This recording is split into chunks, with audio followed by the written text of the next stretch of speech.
안녕하십니까. 우리가 보통 1981년부터 1996년 사이에 태어난 세대를 밀레니얼 세대라고 합니다. 지금의 20대 후반부터 40대 초반의 세대가 되겠는데요. 그러다 보니 이 세대들도 이제는 자신들의 미래의 은퇴 플랜에 대해서 생각하기 시작할 나이가 되었다는 것입니다. 그래서 오늘은 밀레니얼 세대들의 은퇴 플랜 중 중요한 부분을 차지하고 있는 밀레니얼 세대들의 사회보장연금에 대해서 알아보도록 하겠습니다. 첫째로는 사회보장연금은 은퇴연금 이상의 베네핏이 있다는 사실입니다. 30, 40대 나이에 가족의 변화가 있을 수 있습니다. 결혼도 하고 2세가 생길 수도 있고 이른 이혼이 있을 수도 있고 가족 중에 사망 또는 지체 부자유자가 생길 수도 있습니다.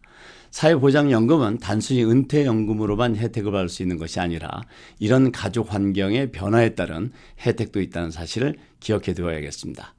만약 1년 이상 장기적으로 몸이 불편한 상황이 왔을 경우에는 사회보장연금을 받을 수 있는 자격, 즉 사회보장 크레딧 40점이 확보가 되었다면 본인 또는 자녀들이 사회보장연금 혜택을 받을 수 있습니다. 더 불행하게도 40 사회보장 크레딧을 받은 이후에 사망하게 된다면 배우자와 자녀가 사회보장금 혜택을 받을 수 있다는 사실도 염두에 두어야 되겠습니다. 두 번째는 이혼을 하게 되었을 때 사회보장금 혜택을 이해해 두어야겠습니다. 특히 밀레니얼 세대처럼 젊은 분들의 경우 사회보장제도에 대한 이해도가 낮은 편입니다. 그래서 이혼을 하게 되었을 때 전 배우자의 소득에 대해서 사회보장금을 받을 수 있는 혜택이 있다는 사실을 아는 사람은 그리 많지 않습니다. 그런데 이 베네핏의 가장 중요한 것은 타이밍입니다. 왜냐하면 10년 이상 결혼 생활을 했었어야 하기 때문입니다.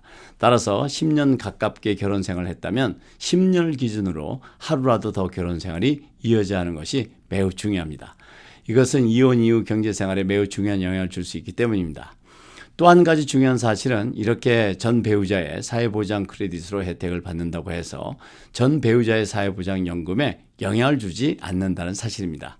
따라서 서로에게 도움을 줄 수 있기 때문에 이혼을 하게 될 경우에 이런 점을 잘 이해하고 준비하는 것이 필요하겠습니다.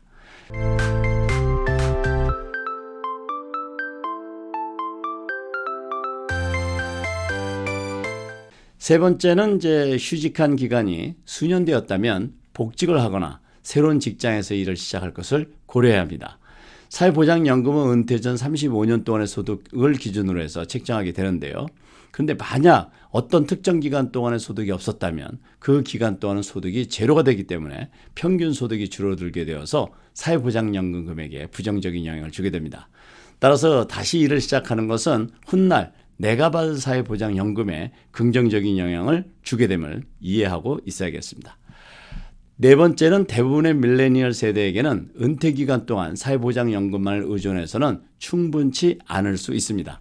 따라서 밀레니얼 세대는 은퇴할 때 재정적 격차를 어느 정도 메워야 할 것이기 때문에 지금부터 은퇴를 위한 저축이 매우 중요합니다. 만약 직장에서 제공하는 401k와 같은 은퇴 플랜이 있는 경우에는 꼭 사용할 것을 권장드리고요. 본인이 감당할 수 있는 규모로 충분히 참여하는 것이 좋고, 만약에 직장에서 제공하는 은퇴 플랜이 없다면 Roth IRA와 같은 계좌를 개설해서 형편이 되는 대로 불입을 해두는 것이 좋겠습니다. 일반적으로는 자신의 소득의 10% 정도를 저축할 것을 권장드리고요. 만약 이 정도 저축이 어렵다면 본인이 감당할 수 있는 수준으로 시작을 해서 점차 늘려가는 방법을 선택하는 것도 좋겠습니다. 다섯 번째는 잘못된 소문에 대한 의존을 조심해야 합니다. 한간에 사회보장연금이 곧 고갈되어서 밀레니얼 세대들은 세금만 열심히 내지 은퇴 나이가 되면 사회보장연금을 받을 수 없게 될 것이라는 소문부터 다양한 소문이 있습니다. 그렇지만 이런 소문들은 근거가 없습니다. 사회보장연금이 곧 고갈된다는 생각으로 밀레니얼 세대가 은퇴를 위한 재정정비를 포기하는 것은 매우 위험한 생각이라고 생각됩니다. 미국의 사회보장제도 중에 소셜 시큐리티와 메디케어는 가장 인기 있는 제도로 미국의 공화민주 양당으로부터 폭넓은 지지를 받고 있습니다. 그리고 이 프로그램을 없애는 일은 매우 어렵습니다. 만에 하나 그런 일이 일어나게 된다면 어떤 일이 일어날까요? 폭동이 일어날 수도 있습니다. 따라서 사회보장연금 제도는 미국의 복지에 매우 중요하고 중요한 근간이 되기 때문에 잘못된 소문에 휩쓸려서 지금 그래서는 안 되겠습니다.